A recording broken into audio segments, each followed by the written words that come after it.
The crypto CEO who died in India, the $190 million mystery that nobody can solve. On December 9, 2018, a 30-year-old Canadian cryptocurrency entrepreneur named Gerald Cotton flew to India to open an orphanage, a charitable project that would cement his reputation as one of the good guys in the often shady world of cryptocurrency. He checked into a luxury hotel in Jaipur with his new wife Jennifer Robertson. They were on their honeymoon, living the dream, young and rich and in love, planning to do good in the world with the fortune he had built running Canada's largest cryptocurrency exchange, Quadriga. Then on December 9, Gerald Cotton died. Or at least that's what the death certificate says. He allegedly died from complications of Crohn's disease, a condition he had struggled with for years, and his body was allegedly embalmed and returned to Canada, where it was allegedly cremated.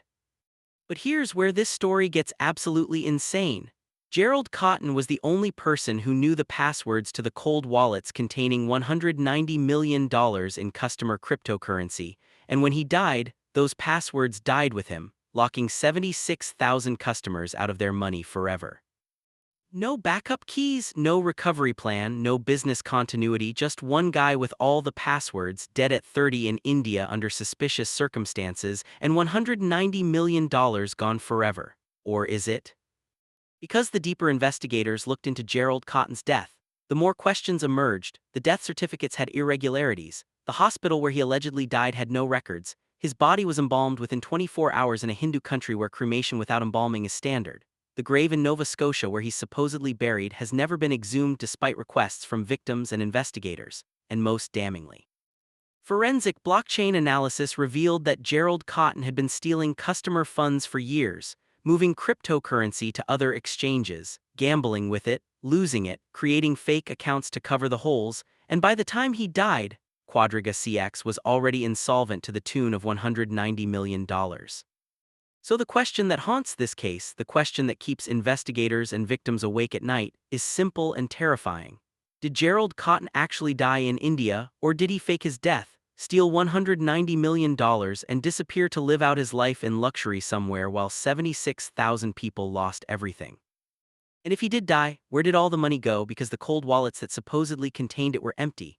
Had been empty for months, maybe years, which means Gerald was running a fractional reserve scam, paying withdrawals with new deposits, classic Ponzi scheme mechanics, and the orphanage story, the honeymoon, the sudden death. All of it might have been an elaborate exit scam, the perfect crime, except that 6 years later nobody knows the truth. And Gerald Cotton's widow inherited millions while victims got nothing, and the grave remains unexhumed, and the passwords remain unknown, and $190 million remains lost in the blockchain, visible but untouchable, haunting everyone who lost their life savings to Canada's most beloved cryptocurrency CEO who might be dead or might be living on a beach somewhere laughing at everyone who believed his story. Let me take you back to the beginning, because Gerald Cotton's story starts long before Quadriga starts in a world of online scams and digital theft that most people never knew existed, and understanding where he came from explains everything about where this story ends. Gerald Cotton was born in 1988 in Ontario, Canada, grew up middle class, was interested in computers and the internet from a young age, and by his teenage years he was already involved in the shadowy world of online fraud. This isn't speculation or conspiracy theory. Investigators have traced his online presence back to the mid-2000s, when he was active on forums dedicated to credit card fraud, identity theft, and various online scams. He wasn't just browsing these forums, he was participating, sharing techniques, asking questions about how to steal and launder money online, and most tellingly, he was using pseudonyms that would later be connected to his real identity through various digital breadcrumbs he left behind. In 2007 and 2008, when Gerald was still a teenager, he was involved in a digital currency scam involving something called Liberty Reserve, a now-defunct digital currency that was popular with criminals because it allowed anonymous transfers. Gerald and an associate ran websites that claimed to exchange Liberty Reserve for other digital currencies, but they were exit scams. They would collect deposits from customers and then simply disappear, taking the money. And this pattern repeated multiple times, suggesting that even as a teenager, Gerald had figured out that stealing online was profitable and relatively low risk, that if you stayed anonymous and moved quickly you could scam people and get away with it. And this mindset, this fundamental comfort with theft disguised as legitimate business, this is what Gerald carried forward into everything he did afterward, including Quadriga. By 2013, When Bitcoin was starting to go mainstream and cryptocurrency exchanges were emerging, Gerald saw an opportunity. Canada didn't have a major cryptocurrency exchange. There was demand for a way to buy and sell Bitcoin using Canadian dollars, and Gerald had the technical skills to build a platform, so he founded Quadriga CX. And initially it seemed like a legitimate business. The exchange worked. People could deposit Canadian dollars, buy cryptocurrency, sell cryptocurrency, and withdraw their money, and Gerald positioned himself as a friendly, accessible CEO.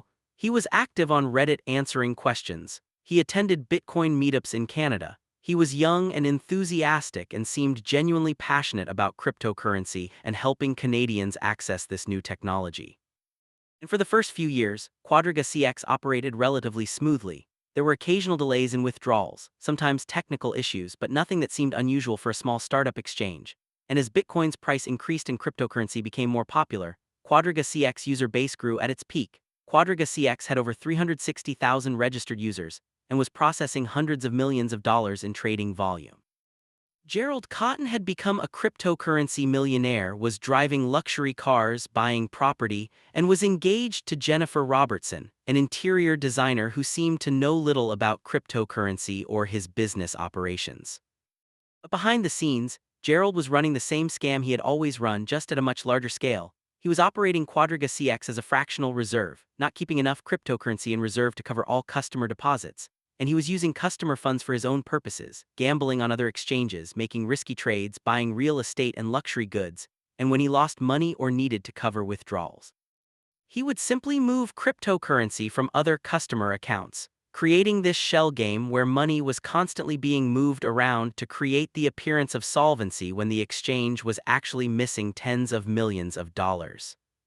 And he created fake accounts. Investigators later discovered accounts on Quadriga CX that were controlled by Gerald using various pseudonyms, and these accounts showed patterns of activity that made no sense for real customers, huge trades at odd times, positions that seemed designed to lose money, and the purpose of these accounts was to create the appearance of liquidity and trading activity, when in reality Gerald was just moving customer funds between accounts he controlled, inflating volume numbers and covering his theft.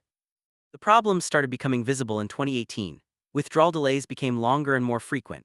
Customers started complaining on Reddit and social media that they couldn't get their money out, and Gerald always had explanations. The bank was causing delays, there were technical issues being resolved, Canadian banking regulations were making things difficult, and he promised everyone would get their money, just be patient, and most customers believed him because he was Gerald Cott, the friendly CEO who answered questions on Reddit, who seemed transparent and trustworthy, who didn't fit the stereotype of a cryptocurrency scammer. But the truth was that Quadriga CX was insolvent. The cold wallets supposedly containing customer cryptocurrency were empty or nearly empty, and Gerald was desperately trying to stay ahead of redemptions, using new deposits to pay old withdrawals, classic Ponzi scheme mechanics, and he must have known it couldn't last, must have known that eventually there would be a run and the whole thing would collapse, and that's when the trip to India happened. In November 2018, Gerald and Jennifer got married in Scotland, had a small ceremony, and then they planned an extended honeymoon through India. They would visit various cities, do tourist activities, and most importantly, Gerald told people they were going to open an orphanage. He had made arrangements to fund a home for children in India, and this was presented as evidence of his good character, his charitable nature, his desire to use his cryptocurrency wealth to help others. They arrived in India in early December, stayed at luxury hotels, and then on December 9, 2018 in Jaipur, Gerald allegedly became extremely ill. He allegedly had complications from his Crohn's disease, an intestinal condition he had battled for years, and Jennifer rushed him to a local hospital. And within hours he was dead. Officially the cause of death was complications from Crohn's disease leading to cardiac arrest. He was 30 years old. Now, if this were a normal death, even a tragic death of a young man, the story would end there. But this is where everything becomes suspicious, becomes mysterious, becomes the subject of conspiracy theories and investigations that continue to this day, because every single detail of Gerald Cotton's death has irregularities that raise questions. First, the hospital where he allegedly died, Fortis Escorts Hospital in Jaipur. The death was recorded there, but detailed medical records were never produced, and the doctor who allegedly signed the death certificate later made contradictory statements about what happened. And efforts by investigators and journalists to get comprehensive medical records have been frustrated by claims that records were lost or by bureaucratic obstacles.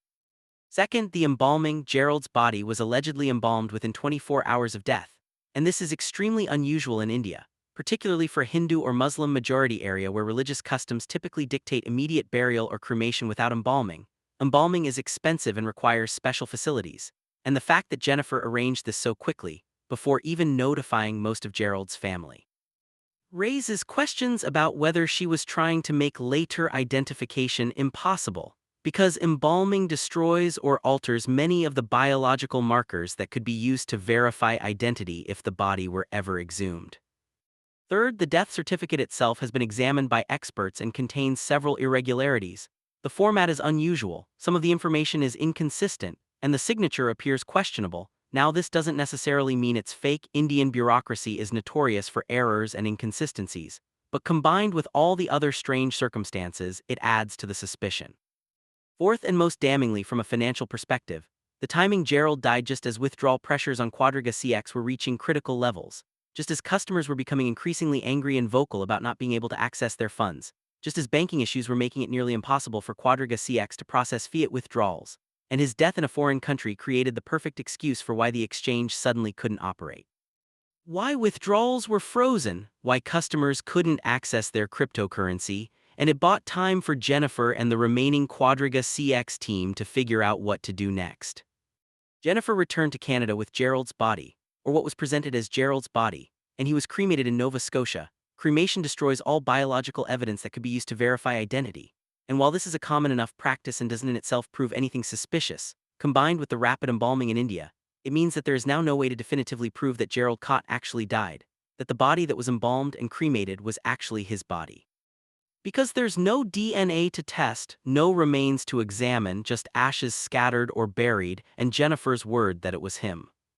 And then in February 2019, 2 months after Gerald's death, Quadriga CX filed for bankruptcy protection, and the filing revealed the full extent of the disaster. The exchange owed customers $190 million Canadian in cryptocurrency and fiat currency, and the company claimed it couldn't access most of the cryptocurrency because Gerald had been the only person with the passwords to the cold wallets.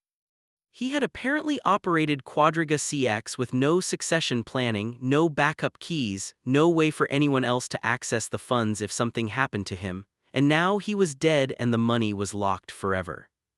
The public reaction was immediate and intense. 76,000 customers had lost access to their money. Some people had their entire life savings on Quadriga CX, retirement funds, college savings, money they needed to survive, and it was just gone, locked in wallets that nobody could access. And the explanation that Gerald was the only one with the passwords seemed absurd. No legitimate business operates that way. No professional cryptocurrency operation would have a single point of failure like that. It violated every basic principle of security and business continuity. And immediately people started questioning whether this was really just a tragic accident or whether it was something more sinister. And then the investigations began. Ernst & Young was appointed as the bankruptcy monitor, tasked with trying to recover whatever funds possible, and they hired cryptocurrency tracing experts to examine Quadriga CX blockchain transactions, and what they found was devastating. The cold wallets that supposedly contained customer cryptocurrency, the wallets that were supposedly locked forever because only Gerald knew the passwords, those wallets were empty. Had been empty for months before Gerald's death. The cryptocurrency that was supposed to be safely stored in cold storage simply didn't exist. Further investigation revealed that Gerald had been moving customer cryptocurrency to other exchanges, particularly to Kraken and Poloniex, where he had created accounts under various names, and he had been trading, often losing money, and when he lost, he would transfer more cryptocurrency from Quadriga CX customer deposits to cover his losses. He was gambling with other people's money, treating Quadriga CX as his personal trading account, and over time, the amount of cryptocurrency that actually existed became less and less compared to what customers believed they had in their accounts, until by the end, Quadriga CX was almost entirely fictional. The balances shown on customer accounts bore little relationship to the actual cryptocurrency the exchange possessed.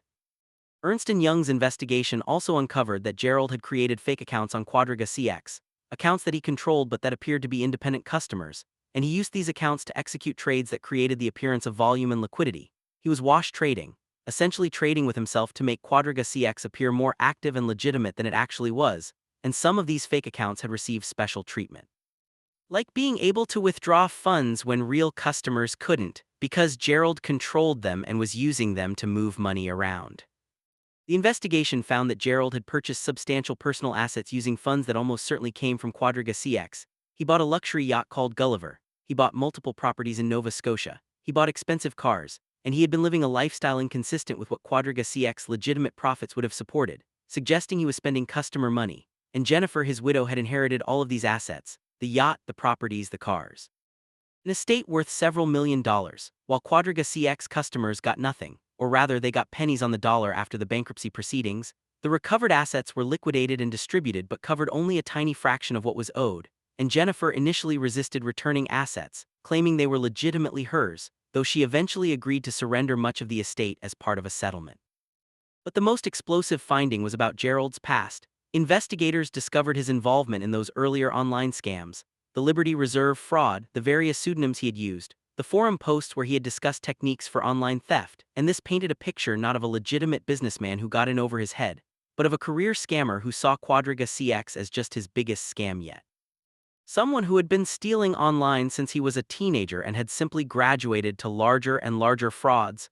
And this made his death in India seem even more suspicious, because if Gerald Cotton had been scamming since he was a teenager, if he had a history of exit scams where he would take people's money and disappear, then faking his death and running off with $190 million would be entirely consistent with his character and his history. And so the conspiracy theories flourished. The most popular theory, and the one that many victims believe to this day, is that Gerald faked his death, that he planned an exit scam, moved cryptocurrency to exchanges where he could cash out under different identities, arranged to fake his death in India where documentation is unreliable and could be obtained through bribery, had his body or some body embalmed and returned to Canada, cremated it to destroy evidence, and then disappeared to live out his life somewhere under a new identity. Southeast Asia is frequently mentioned, as are various countries with lax extradition, and where someone with a few $1 million could live very comfortably. And Jennifer, in this theory, either knew about the plan and was complicit, or was deceived like everyone else, though her inheritance of millions while customers got nothing makes some people suspicious of her involvement.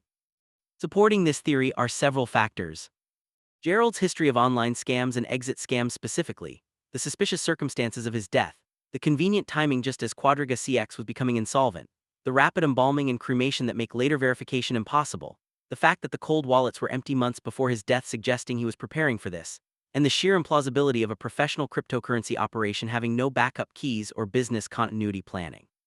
It's almost like the single point of failure was deliberately created to provide an excuse when the scam finally collapsed. There's also the detail about the orphanage, the supposed reason for the India trip. Investigations found that while Gerald had made some preliminary arrangements, the orphanage project was not as advanced as had been suggested, and some people believe the orphanage story was just cover for the real purpose of the trip, establishing the death narrative in a location where it could be faked.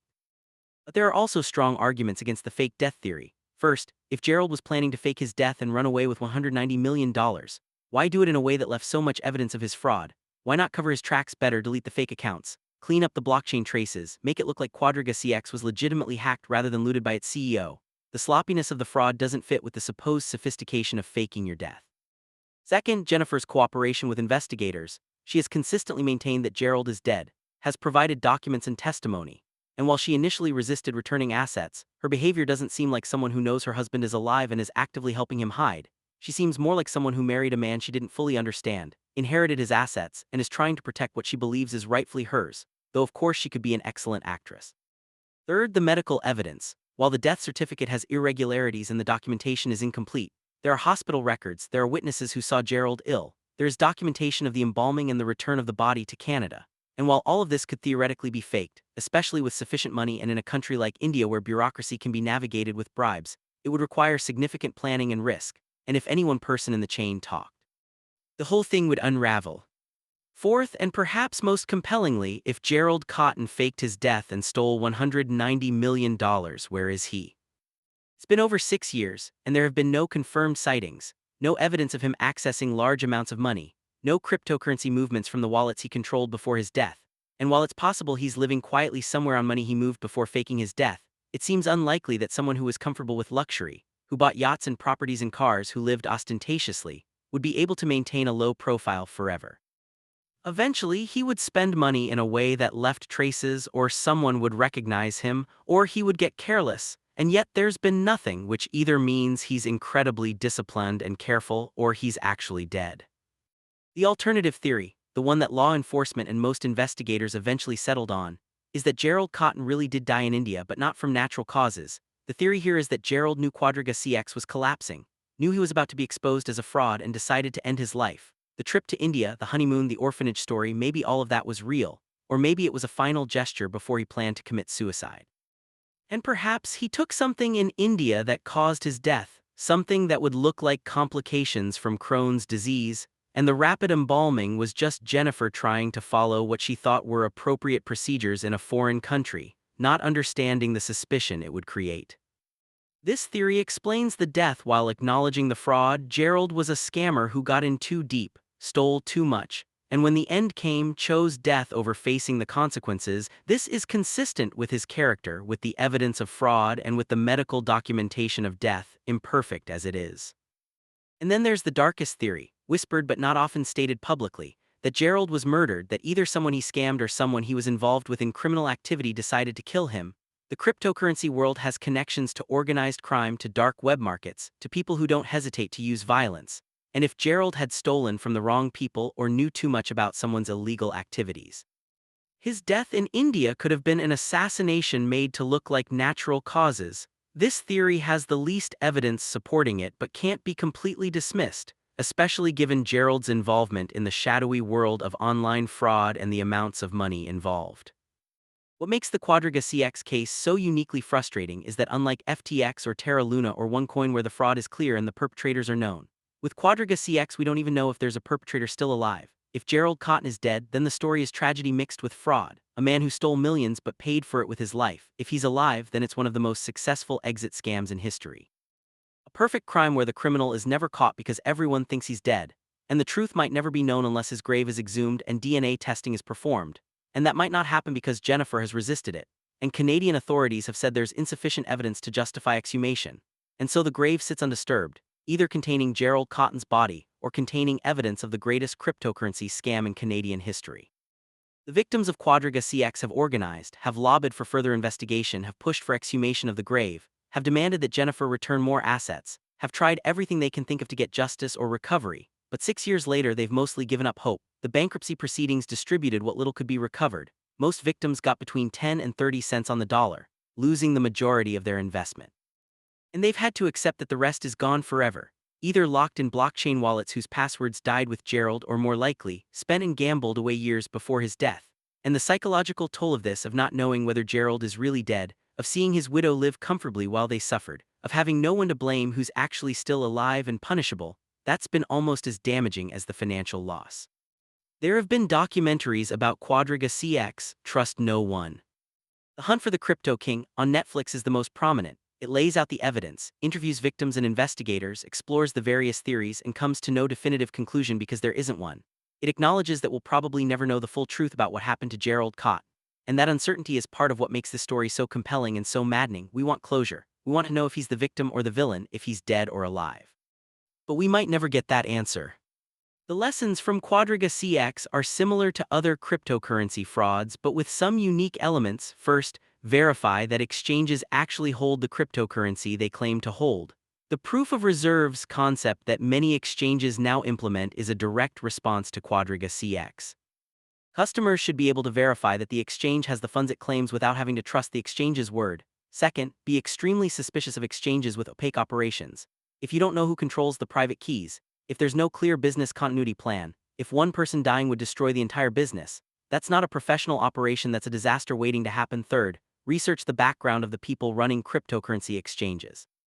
If Quadriga CX customers had known about Jared's history of online scams, many would never have trusted him with their money, but that information wasn't widely available or wasn't sought out, and by the time his past was uncovered, it was too late. Fourth, don't keep large amounts of cryptocurrency on exchanges. The whole point of cryptocurrency is that you can custody your own assets, you can hold your own private keys, and while exchanges are convenient for trading, they're inherently risky for storage because you're trusting someone else with your keys.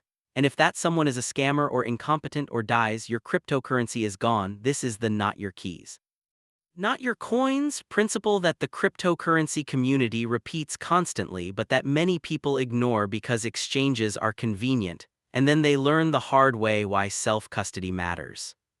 And fifth, if something seems wrong, if withdrawals are delayed, if the exchange is giving excuses, if other users are complaining, get your money out immediately. Don't wait to see if things improve. Don't trust that the CEO's reputation will protect you. Don't assume that because an exchange was reliable before it will be reliable now. In finance, things can go from fine to catastrophic very quickly. and the people who survive are the ones who act on warning signs rather than waiting for confirmation. But perhaps the most important lesson from Quadriga Sucks is about the nature of trust in a supposedly trustless system. Cryptocurrency was created to eliminate the need to trust banks and financial institutions. The blockchain was supposed to make trust unnecessary because everything would be transparent and verifiable. But in practice, most people don't run their own nodes or verify blockchain transactions. They trust exchanges to custody their cryptocurrency. They trust CEOs to be honest, they trust that business will operate ethically, and that trust creates the same vulnerabilities that cryptocurrency was supposed to eliminate. Gerd Kutun, whether he's dead or alive, exploited that trust, ran Quadriga Sucks as a traditional fraud despite the blockchain technology, and proved that cryptocurrency doesn't eliminate the need for trust, it just moves it to different people and different institutions. And if those people and institutions are untrustworthy, you lose your money just as surely as in any traditional bank failure or financial fraud. So what happened to Gerd Kutun? Is he really dead, buried in Nova Scotia, a victim of his own Crohn's disease at age 30? Or did he fake his death and steal $190 million and disappear to live out his life in luxury somewhere under a new identity? Or did he take his own life when the fraud was about to be exposed? Or was he murdered by someone he had wronged or threatened? The evidence points in multiple directions. The death documentation is suspicious but not definitively fake. The fraud is proven, but the question of what Gerd intended to do about it remains unknown.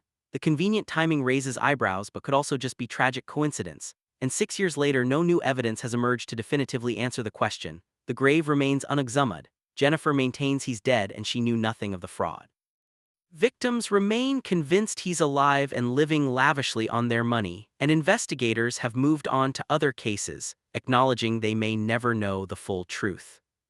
Perhaps that's the most fitting end for Gerd Kutun's story. A man who spent his entire adult life hiding behind pseudonyms and fake identities, running scams where he took people's money and disappeared, finally disappeared permanently, and nobody knows if this final disappearance is real or just his most elaborate scam yet. He exists now only as a mystery. A name on a death certificate that might be fake, a body in a grave that might not be his. A ghost haunting the blockchain where traces of his theft remain visible but unreachable, locked behind passwords that might have died with him, or might be known to someone living under a new name somewhere far from Canada. And 76,000 victims are left with nothing but questions and losses, and the terrible uncertainty of not knowing if the man who destroyed their finances is laughing at them from a beach somewhere or rotting in a grave. And that uncertainty, that inability to achieve closure or justice, might be the cruelest part of the entire fraud.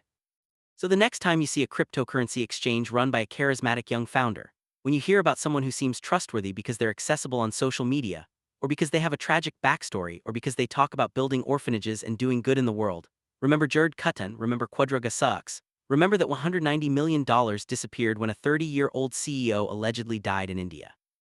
Remember that the cold wallets were empty long before the death.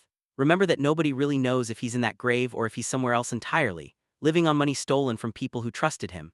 And remember that in cryptocurrency, as in everything else, trust should be earned through transparency and verification, not given freely based on someone's reputation or apparent good intentions, because the most dangerous fraudsters are the ones who seem most trustworthy, who cultivate reputations for honesty and accessibility while stealing everything they can. And by the time you realize you've been deceived, they're gone, and all you're left with is a mystery that might never be solved and losses that can never be recovered.